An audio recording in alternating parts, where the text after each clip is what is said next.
Hi, everybody. Really happy to be with you again today for another of my teaching from d'un inconnu à l'autre, from a stranger to another. And so far, we've talked about the importance of sharing love from a stranger to another or with our friends and family.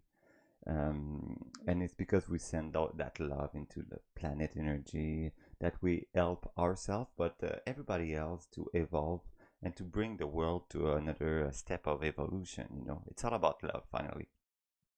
Once our heart is open, we can connect that inner light we have all together and be stronger than anything else in the world. And because we all one, we can act all as one. Uh, it's because we all many pieces of one single puzzle, and that puzzle is God. But there's something that can block our heart to open, actually, and that thing is fear. And we think that the opposite of love can be hate, but actually, hate it's a matter of fear. Hate is a symptom of fear, so we can really say that what is opposite to love, it's only fear. And because of our human story as human beings, we passed traumas from generations to generations. We've been traumatized all our history, and it blocks and breaks our DNAs, and it blocks our energy to flow perfectly. And since we are in constant PTSD with the traumas that we repeat over and over again, we still live in fear constantly. And talking about PTSD, I don't have PTSD per se, let's be honest, like in that life, but I experienced two PTSD in my life. I'm going to talk a little bit, maybe more about later.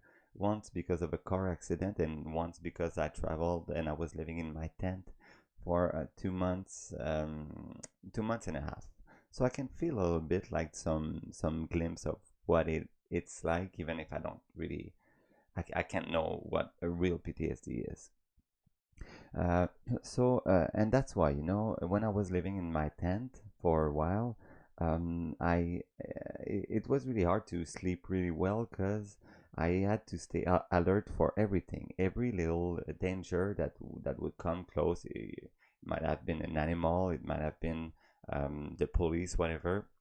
I had to stay awake and ready to leave or to run if there was something that happened. So back then, when we were like people who were living in nature, we had that inside of ourselves that was bringing us to be in constant alert. There's a part in our brain, it's called the amygdala, and it kind of manage that fear.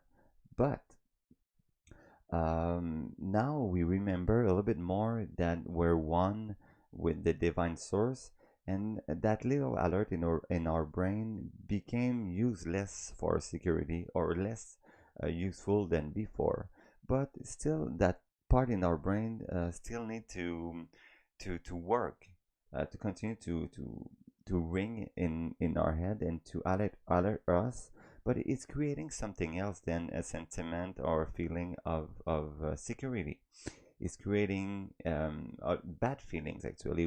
And it's impersonating our ego to make us live in a normal society. So that alert, that feeling of I want security, is creating hate, guilt, and anxiety, and we're kind of conditioned to act like that to protect ourselves with our ego. Like we need to defend ourselves, or our ego has to defend is prestige. Then those feelings are projecting themselves into all the other demons in the world. You can call it jealousy or anger or panoply of bad feelings. So, but if you understand really well how they act, it's all fear-based. If we can eliminate fear, we don't have to eliminate the whole pyramid of bad feelings. We eliminate the top of the pyramid, we eliminate everything else. And there's no miracle solution here.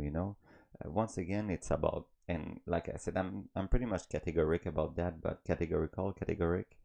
but it's all about forgiveness and acceptance. We've talked about that on the last show, and it's all about forgiveness and acceptance. We have to accept that fear to make it go. We don't have to fight it. We have to accept it. But being able at least to point at, okay, that is fear, that is fear, it makes us understand how we are more. And those little demons, when we face them, when we understand them, they're harmless finally, huh? Because they're just many faces of fear, like I said.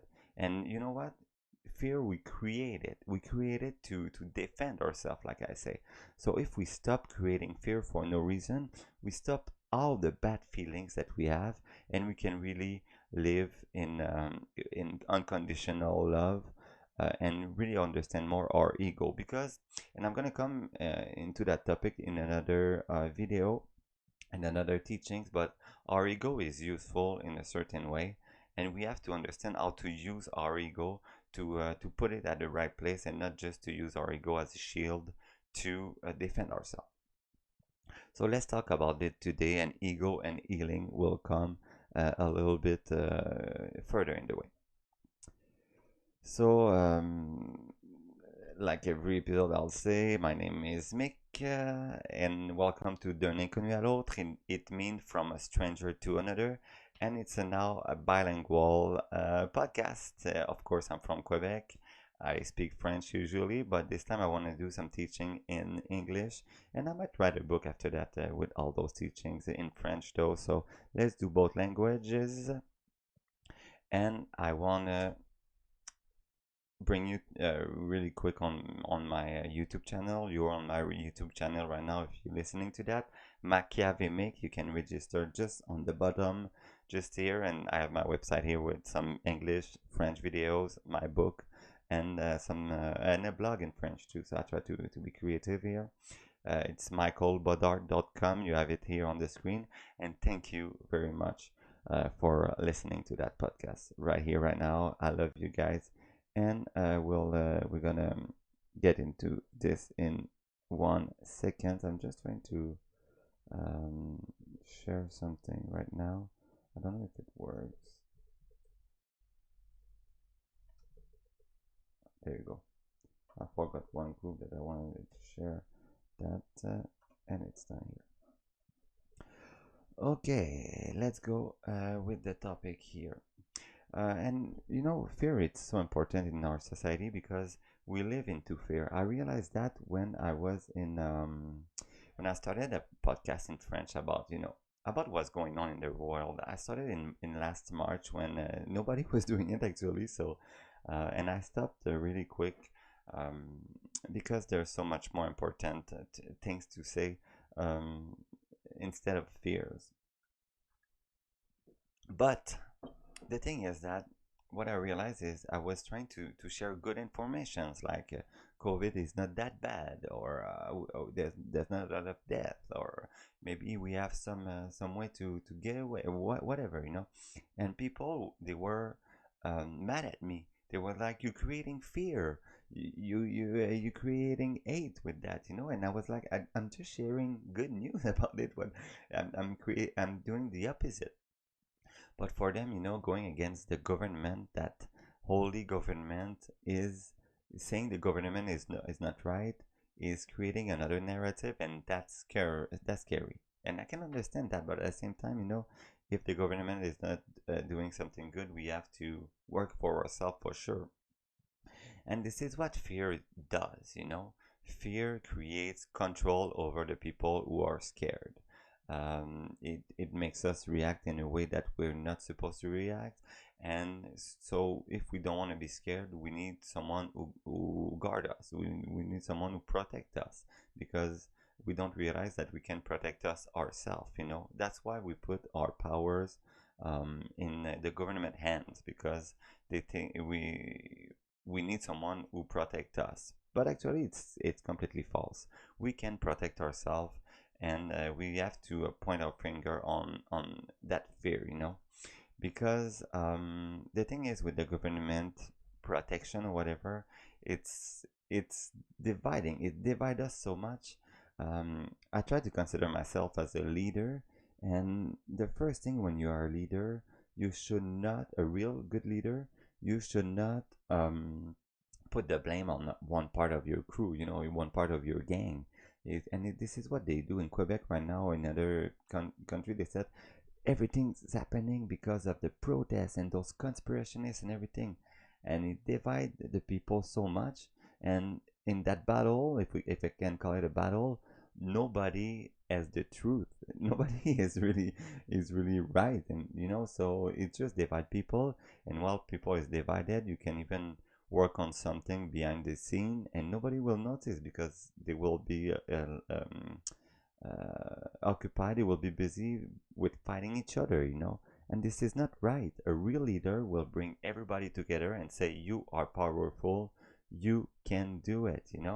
And when the job is done, a real leader don't it doesn't seek any recognition, it doesn't seek any glory. A real leader will be proud of what he does. A real leader will proud of helping people and will live to try to help other people. This is what a real leaders do, and this is not what the governments are doing right now in any country. So fear is controlling people, and over the years, over history, fear always control people, and that's why we're traumatized. And when we're gonna talk about healing ourselves in another video, we're gonna learn about the fact that a trauma breaks our DNA, and it literally breaks our DNA. Actually, we talked in our spirituality episode about the fact that our DNA are conducting our DNA is conducting our essence, our light, and this is what makes our energy flow. So traumas are breaking that, and we can pass those traumas through generations and generations. So we can relive the traumas of our ancestors, and this is what we're doing actually. That's why we're so traumatized, and fear can affect us really quick. But in 2020, our fears, we cannot like be attacked by a wild animal when we're sleeping at home or something. It's not that kind of fear. So we're transforming that's those fears into bad habits, bad feelings. And we can live those bad feelings in three main categories: past, present, and futures. If you live fear in the past, you can call it guilt. If you feel fear in the present, you can call it hate. And if you feel fear in the future, you can call it anxiety. I'm not someone who's really anxious right now, so I can, maybe I'm not going to be true about anxiety or whatever, but you can take pretty much whatever you can take, and you're smart enough to make your own ideas. But there's three types of fears that is just fear, and fear we create it. Guilt, you create it. Hate, you create it. And anxiety, I'm sorry to say that, but you create it as well. Let's start with hate first. Hate is a matter of um, it is a matter of present fear. I'm talking about religions. I think in 2015 I talked about religions for a while, and now even in religions there's a lot of hate, a lot of judgments. In between religions, a religion will say that other religion is not right. It promote satanism. Even if you talk about meditation or Buddhism or whatever, Christianity doesn't agree with Islam. Islam doesn't agree with whatever, and call upon some judgments, judging people. And who are we to judge people? It creates a lot of hates. The religions are always saying you have to love each other like you love yourself. But I'm right, you're wrong.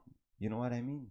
And nobody can say if they're right or wrong. Of course, I remember when I was raised in religion, in Christianity, and it gave me the most beautiful values that I still stand today.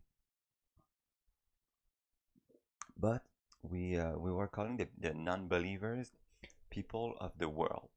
Oh, they're in the world. They cannot understand. So even just that name that we were calling that those people, were telling how much we were judging them, you know.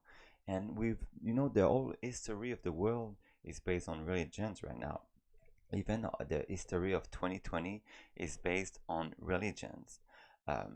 It's a new religion that we're living in right now. It's the saint, the holy public health. Actually, the science. The science is almighty. It's all right, and it's I am right, you are wrong. We just pushed spirituality aside now, and it's the new religions. Public health. They don't even have to explain public health now. Huh? They say public health said that,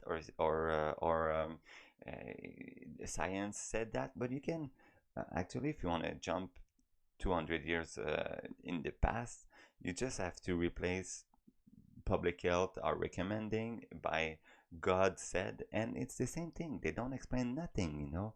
And if you look by yourself, you're a heretic, you're a conspirationist, you know. Back then, you were trying to read the Bible by yourself, and you were Satan devotee or something like that. So we always had that unhealthy relationship between the politics and the religion. This is how it worked before, and this is how it works right now. You know, politics and science right now.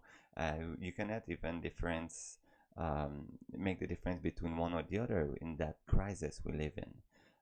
We think that COVID it's a public health matter, but there's so much politics that's involved in that. And back then, with the Pope and the kings or whatever, that was the same thing, and they were focusing on fear on people to make them behave. They were, if you don't do that, you won't go in paradise. Now it's, if you don't do that, you're gonna kill your whole family. But it's the same thing. Now they said that it's a consensus. Back then too, but now they say it's a consensus, medical consensus. You know, but if we see the root or the meaning of consensus, it's not almighty definition. Consensus, it's a gathering of opinions together. And so if you gather all the opinions together right now in our new religions and the public health, you can have the almighty power. And we know what is interest lobbyism. You know, I studied politics, and this is what made me stop to believe in politics. Actually, is lobbyism. And big pharma is the number one contributor to the number one strongest lobbyist in the whole world. Lobbyism is what makes legal for companies to give money to the government, you know.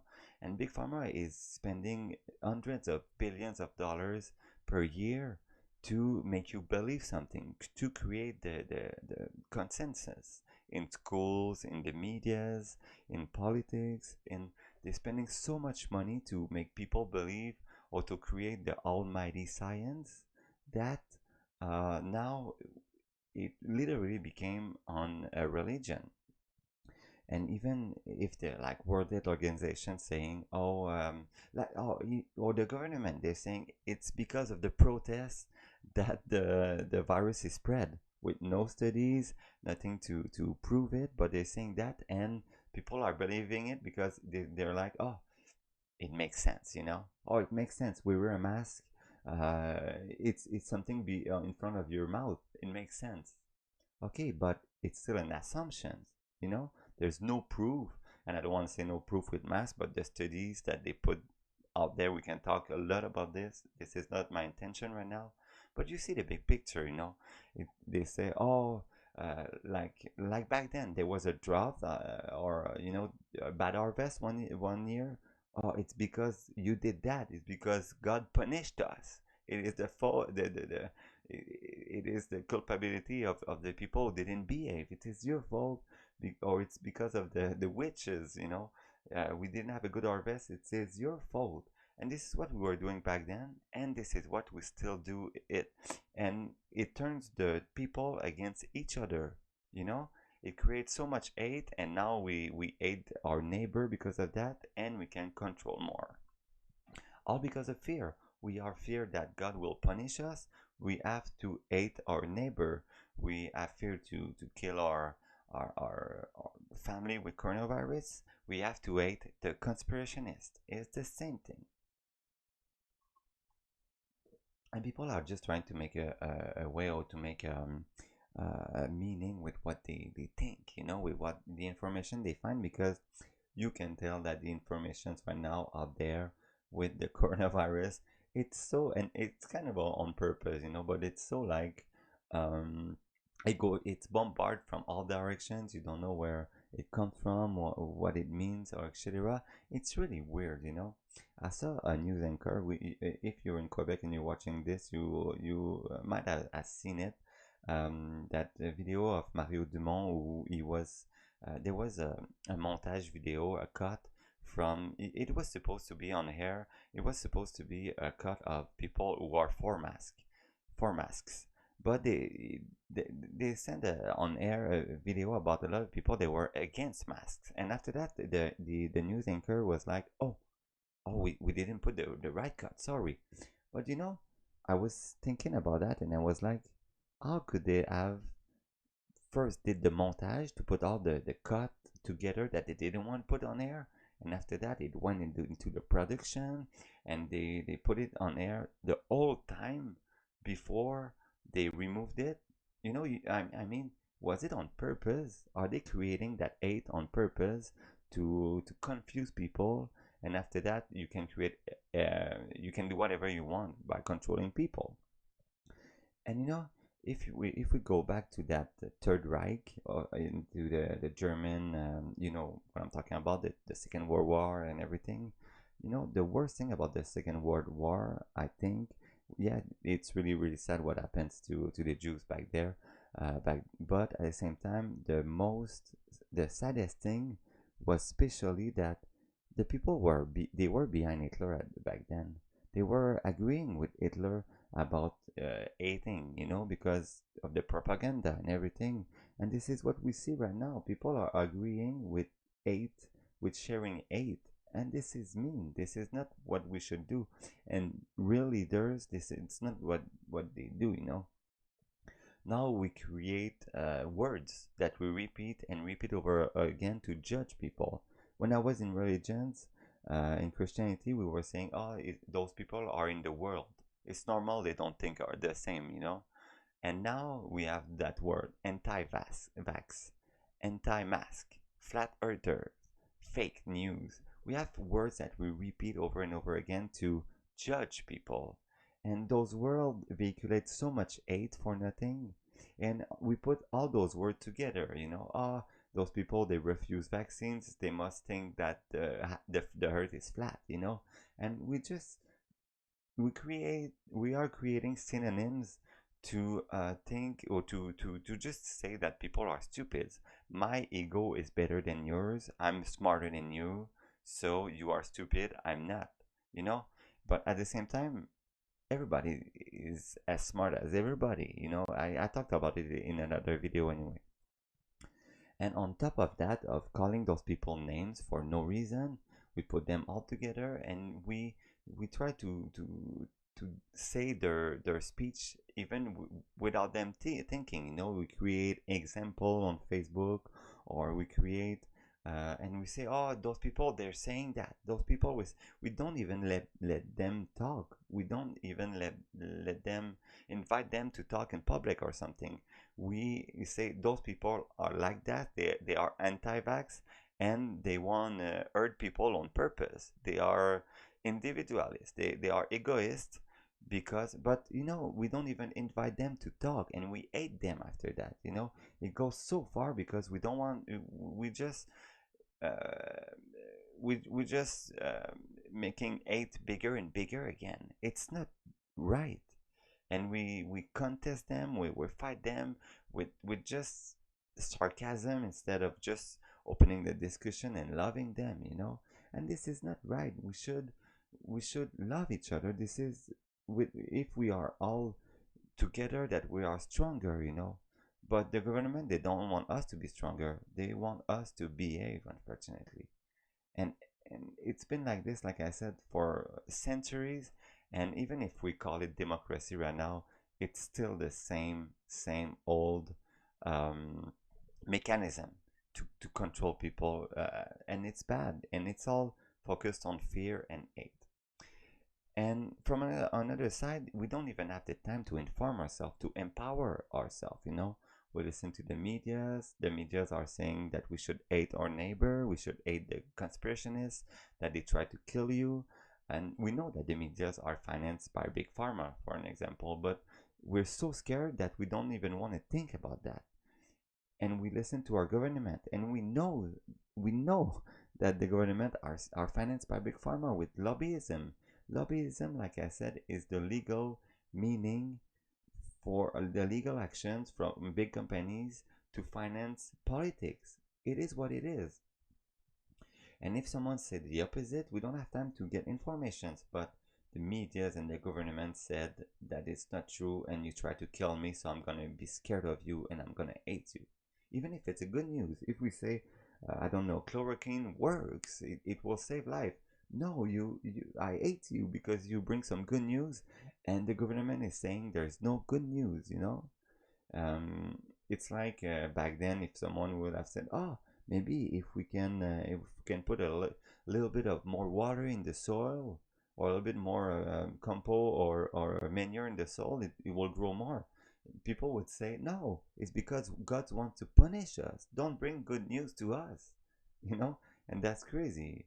And this is what we see with Trump, you know. Nowadays, we can say that vaccines works or don't works, and people are pretty open. But if we talk about Trump, though, and you know, we talk about the people who are against Trump, we can say that Trump is doing good, and they get mad at you.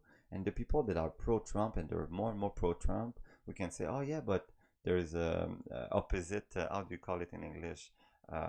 Control opposition.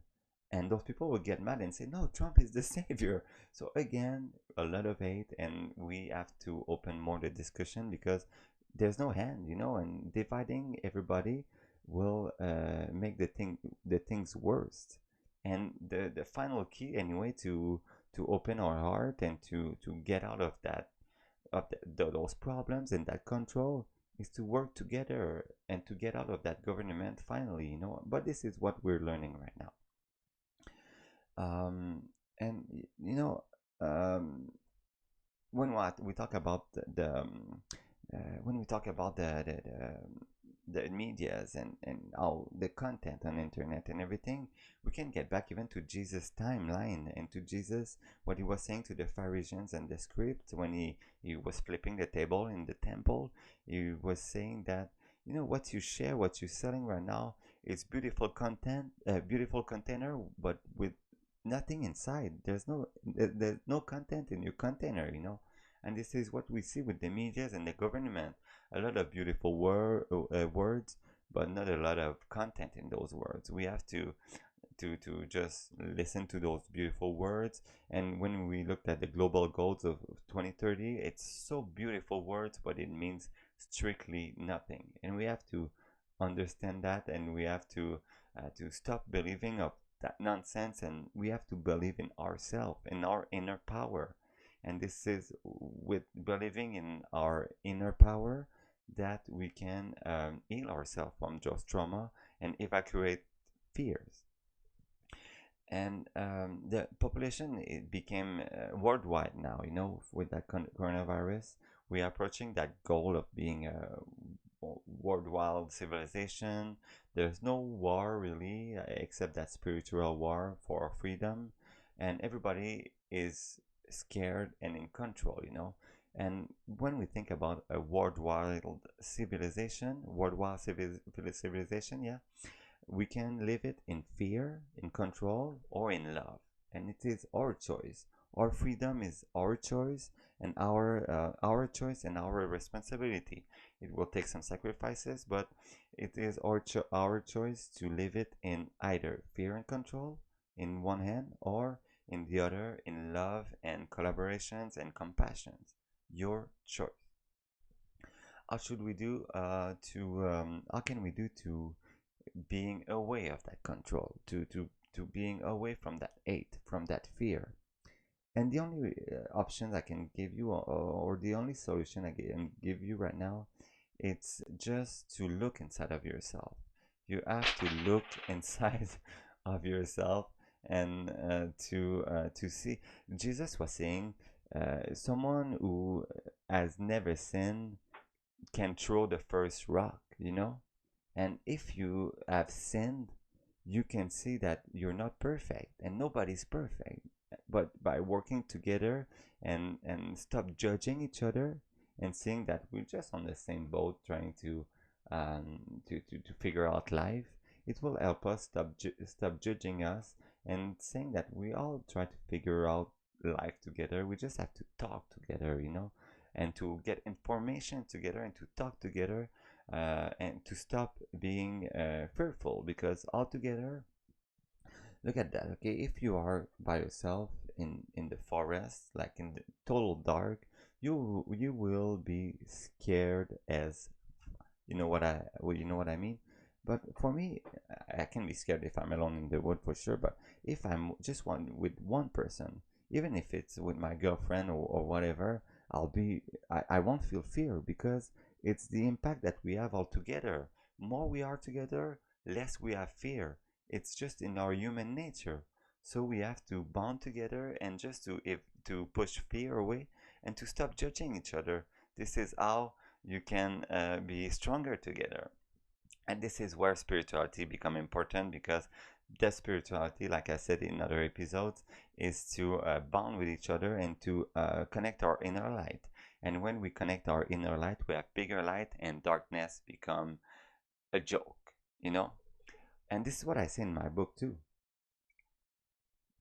I say that, you know, the government, it tried to make us believe that we have to fear everybody. It's the crazy hitchhiker theory, you know, is that all the hitchhikers you're gonna encounter, they all crazy people, and if you try to hitchhike, you're gonna encounter just crazy people. But it's not true at all, you know. uh, they want to make you think that the system will provide everything and you gotta fear everybody, but it's kind of the opposite in reality. This is the whole story of my book, actually, is that in reality, the people we meet in our day-to-day life, we can trust each other and we can love each other. This is the way life works. And the government is, it's more about control and exploiting you than helping you all the time, you know. So they try to make you believe the opposite, but it is what it is. You can love and trust pretty much everybody in your life. And if someone's toxic, you have been toxic yourself in your moment, so you can understand that that person is, it's suffering maybe, and you can push it away if you cannot deal with it, or you can decide to help that person, and you're gonna be not the crazy hitchhiker, but you're gonna be the hitchhiker that you needed to meet that day, or the person who needed to make you to give you a ride that day. You become a blessing for another person, and you can stop being in fear. You can stop being scared. So you know, every lessons in life are about acceptation and pardon and forgiveness. This is what I said in my last video. And you know, you can do it with meditation, with prayer, by getting information. It's all good deed to get over it. And more you have informations, more you read, more you can see by yourself, more you can work on your own opinions. And we talked about that in my awakening of the mind, actually, you know, and it gets you so much more stronger, actually. And more you can take choices. And now that we awaken our mind, we are awakening our tangible life, and it's by making choices without fear and without hate that we can really make clear choices in our life and be better. We are there. It's our exam right now to just push fear away and make the most beautiful decision with our soul, with our heart, and just not because you're scared, but because you are well informed. And you have to forgive yourself, you know, because once before in your life you were ignorant, and now you're informed. You know how to deal with yourself, and you know how to deal with the informations. If you make the choice to let your power into the government hands, it's your fault, and it's okay, and we have to respect those choices for the other people. But now you can do it yourself, and you can forgive yourself. You can forgive all the others that they didn't wake up yet, or they just decide to put their power into other people's hands, when you know for a fact that they are divine, they are a part of yourself, and it hurts you to see them continue to put their power into other people's hands. But still, you gotta forgive them, you gotta forgive yourself, and then you can eliminate hate with forgiveness and acceptation. Like we said, acceptance, like we said last video. And I have a little quote here on a little. I have a little quote here on hate. It's in French, so I'm gonna try to translate it here. And it's really, really important because I'm going to talk for myself, for the Mick that is talking here in front of you, and I want to say I'm sorry in the name of the all humanity. I'm sorry for, and I'll take the blame for everybody if you want. If you want to judge someone instead of judging anybody else, judge me. I'm okay with that, you know. And I'm really sorry for the world we live in it. I'm gonna take all the sins of humanity and put it on my shoulder if it makes you feel good, you know. I'm sorry because it doesn't make sense at all. Because our humanity now is non-human at all.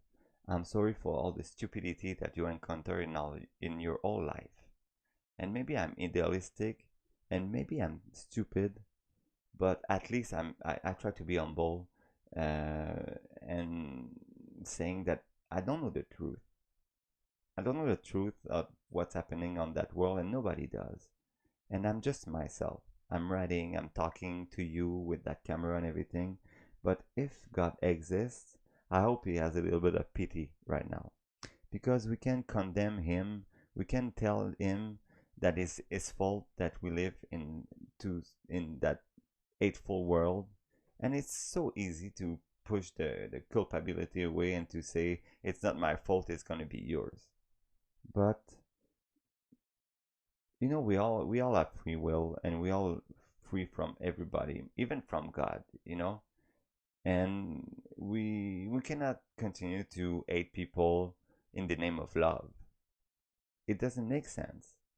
In the name of truth, or even in the name of freedom, we cannot hate in the name of freedom as well. And for me, the only reason why we're ignorant is because we don't know things. This is the whole meaning of ignorant. But when we know we're ignorant, is the first way to stop being ignorant, you know. And is it a reason to forgive then? And can you forgive? How can you be forgiven if you don't forgive the others? This is how it works. So we have to focus on good things, you know, on into compassion, pure love, unconditional love, acceptance, humbleness, and the real freedom, the one is inside of you. And we should not forget that just God knows the truth, you know, but you got God inside of yourself, and you can find it inside of yourself for sure.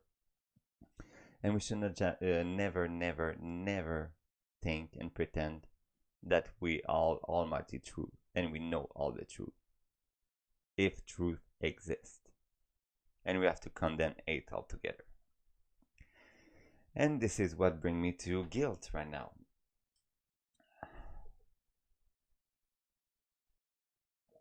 You know, I was talking about religion a lot into my eight speech without any bad meaning. When I was talking about hate, I was talking about religions. But guilt too, huh? It's like guilt is the basis of a lot of religions. All the Christian, all the Abraham religions, the Judaism, Islam, and Christianism. It's all about guilt. If you have read the Bible, the four Gospels actually, The four gospels is all about Jesus' lives. And if you and I love those books so much because there's no guilt at all. There's no way, except the Saint anger of Jesus. There's no way Jesus was saying to people, "You are guilty of that. You should repent. You won't go to the paradise if you don't do that." Jesus never said that in the Gospels. He's hanging out with the poor, with some prostitutes and whatever, and he's just sharing love. It's after that when they created religions, or before that, because Christianity it's based on Judaism as well, and Islam. It's all they just push a lot of guilt to make you feel unworthy. But guilt is fear, but in the past actually. Um, and we've been teaching guilt for centuries now. You have to be guilty. It's like in our vein or in our DNA, we have to be guilty, and we're not worth of nothing. But we have to remember that we are divine. We should not be guilty because we are God. And our only guilt is not to remember we are not guilty.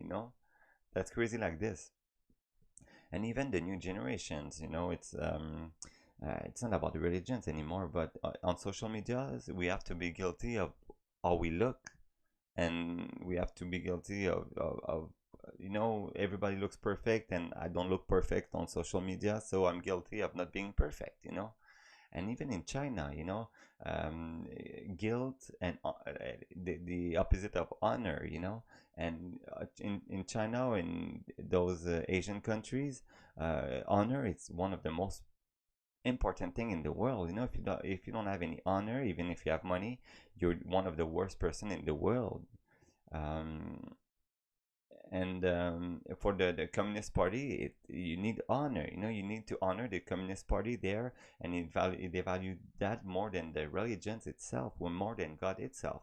Honor is it, and even there they have a social score that is linked with honor, and you need to maintain that social score. You cannot even talk about what you want anymore because you have to maintain that social score, and that social score is coming to us really really fast right now. So guilt is a part of it. It's still a part of how we function in life. That is crazy, and it's all about fear based. We are fearful of our own past or on other people's past. And religions use guilt when politics is in the way. And science now, the new religion, is so much into politics that it will make you feel guilty as nothing. You don't wear your mask, you should be guilty. I saw a study about how to convince people to have their vaccines, and there was a lot of guilt speech about, oh, you're gonna kill some people, you're just selfish.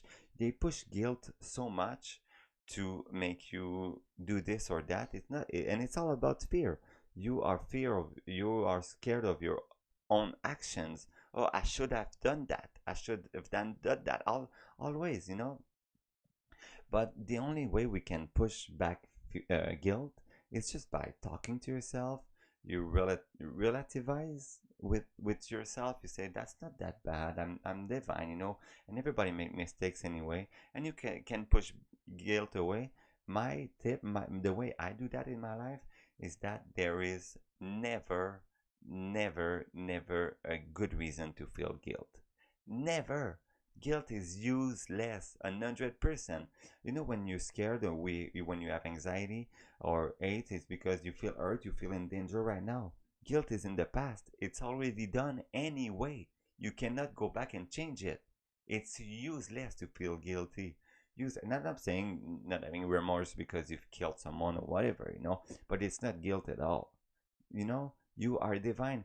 And in my spirituality episode, I talk about um, how we are divine, and we all in the same way, same path, that sovereign path that goes in just one direction to evolve our spirituality, our soul as human, and we live those mistakes for one reason. If you don't do mistakes in your life, you don't learn. And you know, if you knew how life works, you wouldn't even be there to experience it. The meaning of life, in a weird way to say it, is to make mistakes. We learn from our mistakes, and we are divine for that. So your mistakes and your ego makes you divine because you learn from it, you know? So it's a part of you that you have to accept. And then you should not feel guilt, because your guilt is your own divinity. We all divine, and even of you, in yourself or on other people. You cannot throw guilt on someone else because they are divine too. And we just have to remember it mentally, physically, and spiritually.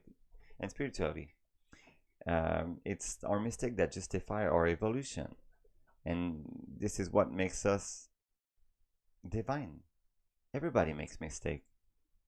And you know, Jesus was saying that, so like I said, if someone never sinned, you can throw the first rocks. And that's the thing. We all sinners all together. We all people makes mistakes. Let's all hands into that path, into that evolution, and say we're we're not perfect, but we can do something all together with love. We can bond together and be stronger all together. The goal of a mistake is not to feel guilt, is to realize the mistake and to realize that we're divine and we should not have done that mistakes, but we can correct it. The mistake is a distortion into our divinity, into our divine essence. To say, I can be better. Everybody wants to be better, from their head, their mind, and their spirit. Everybody, I can say that everybody in life, they want to be better. It's not something that there's nobody that say, oh, I want to be worse today. I want to be a worse person. I want to be much more stupider. No, nobody says that, you know. And this is the whole meaning of Christianity. You know, it's the light that we have inside of us that saves us. You know, some people in Christianity, in religions, they can say, oh, I can do whatever I want. Jesus is gonna save me. He's the savior, you know. I just have to ask him for forgiveness, and he's gonna forgive me, and I'm saved. I'm going to paradise, you know.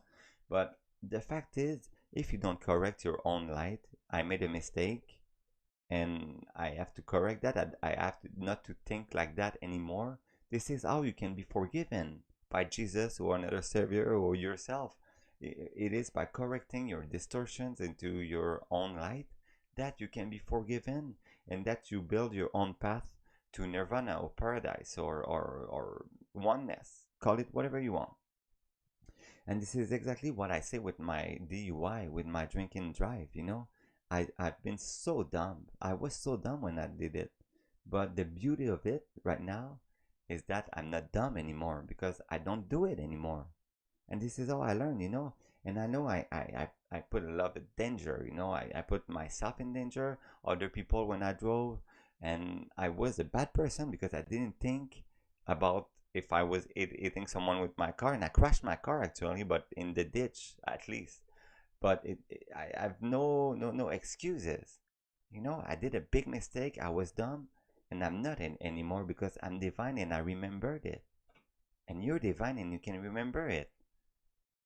And it is the time right now to recognize it and to stop judge yourself and to stop judging other people too. We all divine.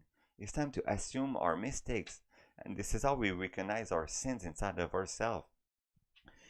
There's a lot of things that happens that night when I had my DUI and I crashed my car. And that was a mistake. And even if there's a lot of things that made me take my car, I still decided to take my car. And even if I was drunk and I didn't have all my head, I still put myself in that situation. And nobody else made that decision, you know. But you know what? I forgave myself and I feel so good about it. So you have to put aside your guilt for yourself and the others and just continue to thrive, because nobody's guilty at all, because it's already in the past. And like I said, you're not the same person as yesterday. That person is dead and you're a new person, and you're on your own path, a new path today. And you can make your own choices with yourself, for yourself. And I want to push that thought a little bit further, and I would say that even the worst criminals right now, they are um, the worst criminals right now. If they change their path, they deserve forgiveness. And I can say murderers, I can say rapists or whatever. I don't want to go there, but everything is forgivable if someone is really, really sincere about asking for their forgiveness. If their distortion is corrected, they deserve forgiveness. It doesn't mean that we should not take precaution and we should forget everything or whatever.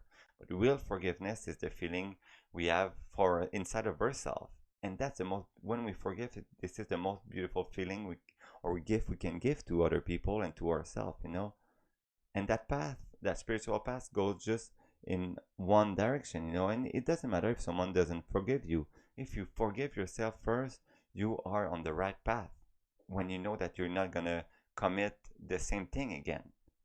And it's the most beautiful things to see or to live forgiveness. And it's the most beautiful thing about life is that your path, your spiritual path, is just going in one way.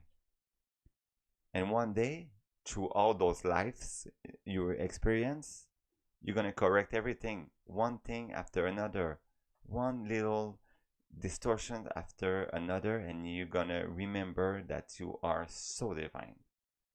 But it takes times, and it takes a little bit of effort, and it takes just the will to recognize that you are divine and you make mistakes and you're not guilty. This is why guilt become useless. There's no good reason to feel guilt, uh, especially when you do the best you can. Nobody is say, "Oh, I'm going." I know there's laziness and everything, but it's a matter of fear too, actually. You know, but when someone does the best he can or she can, you cannot be mad at that person, and you have to forgive. Because we are the best person we can for ourselves, for the others, and for life itself, for that transformation. A mistake is still a mistake, and everybody's soul is trying the best they can. We just have to remember that we're divine. And this is the only spiritual quest, the sovereign quest, being informed and working on ourselves to make less and less mistakes to attain that perfection, that paradise, that nirvana, or that oneness. And you can do it. And I have a little quote here to talk about it. So you should never forget that if you don't consider yourself good enough, it's as bad as arrogant as considering you too much good, because you are divine. You were divine before being born, and you will be divine after your death. You deserve everything you desire, even more. You deserve what life is giving you right now, because it's a path to understand your distortions and to evolve. And evolving is the best gift life can give you. You deserve what people is giving you right now. There's no reason to think that you don't deserve it. If life doesn't give you what you want, it's not because you don't deserve it. If you want to deserve it, you just have to believe that you deserve it. Because the karma is not avenger. It's not an avenger. Karma is just the strength, the force that guides your divine path to help you realize that deep down inside of yourself, you are divine, like your path. And once you recognize that karma, once you recognize that divinity, you recognize that life can give you some gifts, that you deserve those gifts. And now you're on a path on your conscient divinity with those teachings, because this is a door that I wish I can open for everybody. Being conscient of that path into that divinity. And this is at that moment that the transformation is happening. And are you ready for that transformation? And the answer is yes, because you're already divine. You just have to remember it. And most of all, you are not guilty. Let's talk about anxiety, that fear that brings anxiety. So, I am not an anxious person per se right now. You know, when I smoke a big doobie, I can tell that I can feel a little bit of anxiety here and there, but I'm not an anxious person. But anxiety is the fear of the future, of a near future that can come on your way, and you're like, oh, I don't know how to react if that happens, you know. And anxiety is a really like touchy topic, sensitive topic that is hard to talk about because some people they feel like they're victim and there's nothing to do or they need meds or whatever. But we have to. You're not victim of your. It's not even your anxiety. It's the anxiety. But you're not a victim, and you can overcome it for sure. But we don't talk a lot about the way, you know, to overcome anxiety. We just said, oh, my anxiety is still there. I should live with it. And yes, we have to live with it, of course, but we can still work on it. And we don't know how it works really because of that. You know, the doctors, they're not really explaining how it works, psychiatrists or whatever. Um, and this is why we start to be anxious about being anxious finally, you know. Oh no, I'm still going to be anxious, so may as well starting to be anxious now because I'm going to be anxious in the future. It's a never ending cycle. And this is why fear is controlling us, anxiety is controlling us, and it makes us not to act because we don't want to be more anxious. And it's a weird cycle that continues in our head and continue. And there's many way we can experience anxiety, like socially or like loneliness, etc. But how I want to talk a little bit how that works in your brain. You know, and I'm not a scientist, so um, it's a little bit touchy, like I said, to talk about it. But let's go into that topic right now, real quick. You got a gland here. I don't know if it's a gland. You got a part in your brain right here. It's called the amygdala, and the amygdala will manage your emotions and your fear. You know, it's like a crisis management that will communicate with all your body. It's like an office that will communicate in all your body to manage fear. So back then, it was used for sudden attacks, sudden threat. You know, let's say you encounter rattlesnake in the woods, and you're like, "Oh my God, there's a rattlesnake there. I should start to run," and you don't even like realize it, but you're already running because your body activates. You have adrenaline that pumps up. Your legs started to move and everything to guide you and everything. And it's kind of a craziness in your head. And it's like in the office, the amygdala called a little bit of all the department in your body, and it's like you know in the how can I say that, in the trade market when the phones are ringing and everything, the amygdala is doing that. He's doing the first call, and it's like, okay, let's call the heart to start pumping. Let's call the legs to start the, you know, and so everybody gets on their phone and they manage the crisis as they want, and all the phones are ringing at the same time. You don't have the time to understand what's going on, but the amygdala is managing everything, the crisis. The amygdala also, there's another department in the amygdala that's going to manage the emotional memory. So it's going to analyze the past situation, the guilt that you feel in those situations, and you know, and it's going to act with your reptilian brains that we talked a little bit more in another video. And it's going to treat all the you know, with looking into your memory. It's going to analyze what threat can be in your way at short time and middle range term too. So next time you're gonna walk in the woods, you're gonna be like, okay, I gotta check here and there. I'm gonna stress out a little bit to to see if there's a rattlesnake that's gonna jump on me, you know. So it's that emotional memory, it's good and it's not good, because this is where the anxiety comes along. It's like the human resources will it's like the amygdala will take that memory here and that stress management, and sometimes they're kind of bored in the office, because there's not a lot of threat in our life. So they're gonna start to make a phone call here because they have nothing to do. They feel they have to work in their office, so they will take the phone and say, oh, the the heart is gonna call the heart and is gonna say, oh, you gotta pump a little bit more for that. The bills are coming in your mailbox, and you don't feel like going there, and you feel a little bit bad, so just start to pump. And it's gonna try the amygdala will try to manage the impact of some certain threat that is coming, like the bills in your mailbox, or answering your phone, or I don't know, it's gonna classify those threats in, like, okay, this one is really a big threat, this one, um, but it's really tough to keep the control.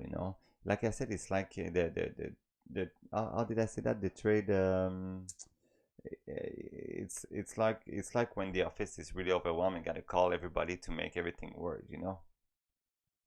And yeah, so let's say the bills are coming into your mailbox, and you don't want to go there, and there's the amygdala that's calling your heart and is like, okay, you gotta start beating a little bit because the bills are in the mailbox and you don't want to see it. You may be a little bit late on this one or whatever, and so the artist start to beat a little bit, and someone else in the office is saying, oh, the heart is beating, okay, I gotta call the brain for that. And the brain start activating, and someone is calling, oh, the brain is activating, I gotta call the breath, I gotta call the lungs to start breathing more and more. And you start losing the control of the whole office, the whole train market and everything, and the communication between all your body, because the management of that crisis management is going upside down finally. It's a little bit like anxiety is um, anxiety is working. And I don't know if you've seen the show The Office. Pretty sure it's yes, but it's like sometimes you have a Michael Scott that's trying to manage your office, and it's all about managing your whole body. But you got a Michael Scott that makes a crisis about pretty much everything, and it started creating anxiety about that. So there's no really like way to fix that per se. You have to talk to yourself again. You have to breathe and to say that you have to acknowledge that that anxiety or that fear management, it's something that used to be there in your brain, but it's not that important now. Actually, meditating really helps to calm the whole office. By the way, huh? You create an harmony with everybody. You say to everybody, okay, let's go in the meeting room all together and let's breathe, let's talk about it. And everybody's talking, okay, I should not have called the heart to say to pump, I should not have called the lungs to say to breathe, to breathe faster. And you calm your own body with meditation. Still acceptance, forgiveness, you gotta forgive yourself, not feeling guilt brings a lot of anxiety. You gotta love yourself, and you can calm that office. Even if it's Michael Scott. In The Office, Michael Scott is the worst boss, but one of the most the cutest human being, is adorable and everything. But if he stay calm, there's no problem, actually. But if one person, if the management gets a little bit worried, so. But I was talking in my other video about the balance between body, mind, body, spirits, and you can handle your emotion. If your office is clean, actually, and lives in the body that works well, and you can calm everybody and everybody's happy in that office, you can manage your office to not create that chaos with anxiety. And all that yoga, stretching, tai chi, reiki, acupuncture, reflexology, it's all beautiful ways to keep you calm, and all to keep your chakras clean. Like I said, meditation and training your body, mind, spirit. It's all about balance between the three, that you can control your amygdala to work well, and to just like, there's some crisis in life, you know. When I saw that rattlesnake in the world, I was like, okay, it's time to run. And my amygdala worked really good, you know. But you know, my amygdala won't tell me that I should have an anxiety panic because my bills are in the uh, and sometimes you can allow yourself to be a bit more overwhelmed, you know. If you don't, if you don't feel like not answering your phone when someone calls you, you don't have to feel guilty about it. It's normal, and you can do it too. There's a time for everything on this planet, and not answering your phone, it's really okay. But you know what?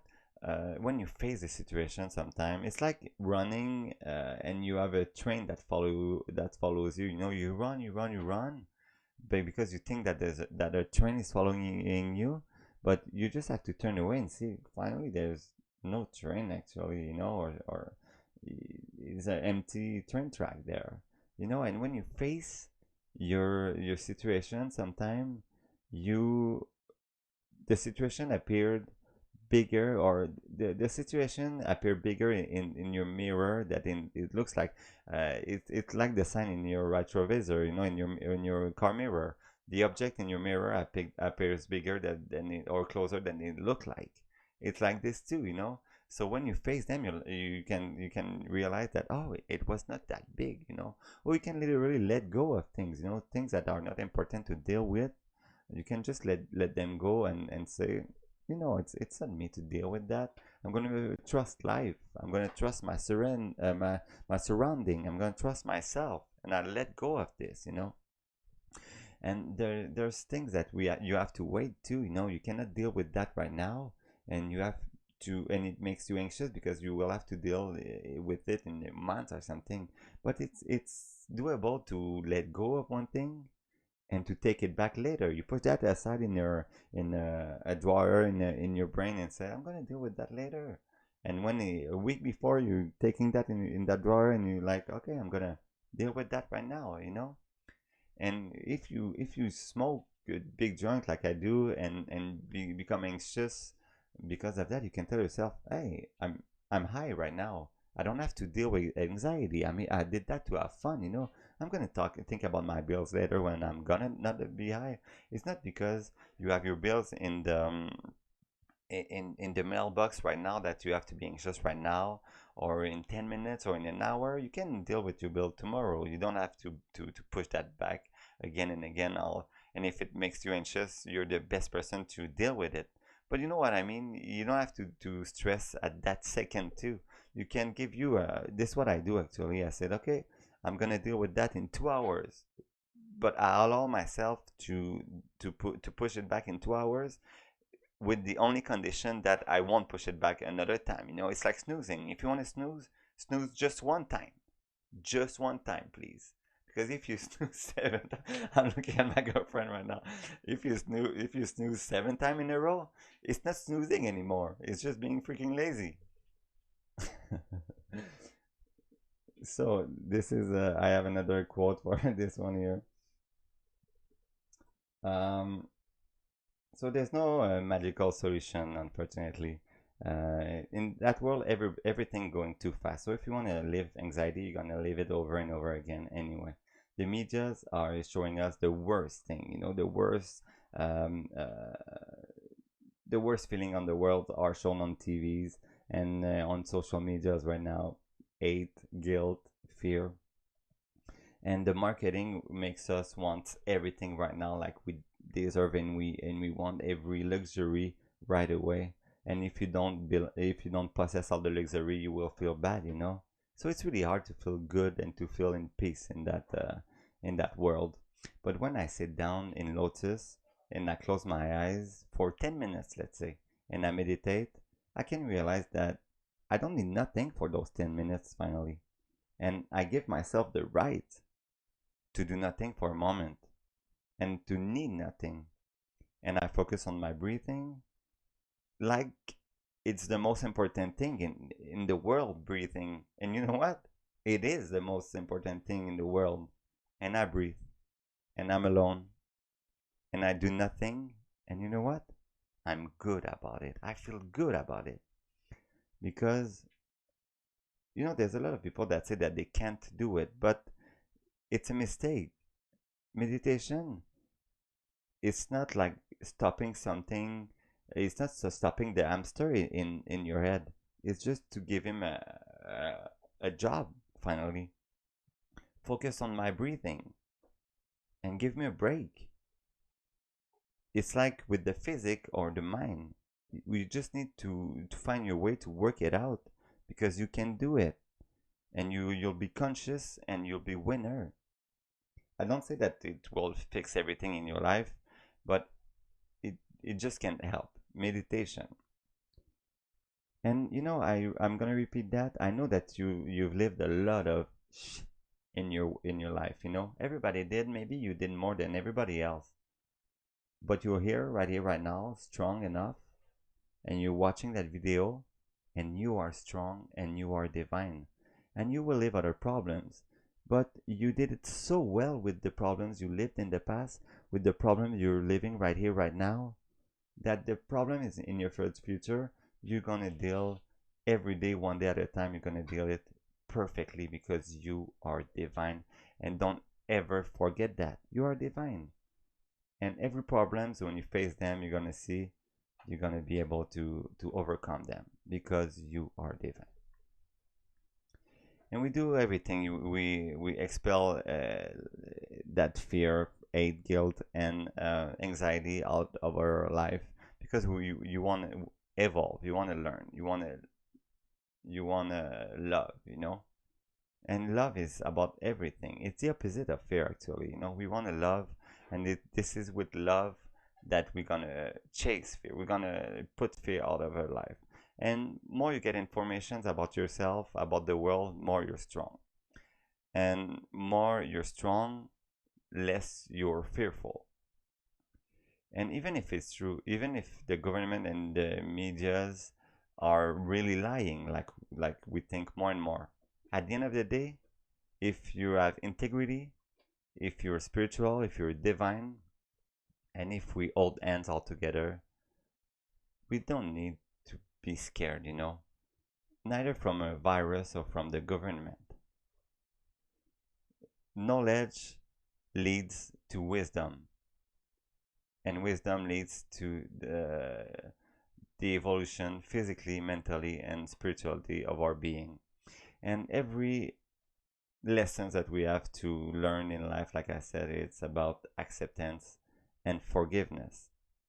If it's not for the others and they live the same path that you do, they're just not at the same place in the path, forgiveness and acceptance should be focused on yourself first. And anyway, when we forgive even the others, we do it for ourselves, and we feel better for that, you know. And we can and we're in communion with the energy that connect us all together, that inner light that we can connect and work all together for a better world, from a stranger to another. And this is how we became God, because we remember that we are divine and we're just different piece of a puzzle that makes us God. And I love you guys, and thank you very much for that video, for listening to me. And you can subscribe to that channel, of course, if you didn't do it. And I'm gonna be really soon with you for the next episode. I think it's gonna be either on healing or on the ego, but don't miss that. That's gonna be really good. So my name is Mick. Thank you very much. You listen d'un inconnu à l'autre, from a stranger to another, and I love you. Be safe, be prepared, be strong, and be informed. I love you.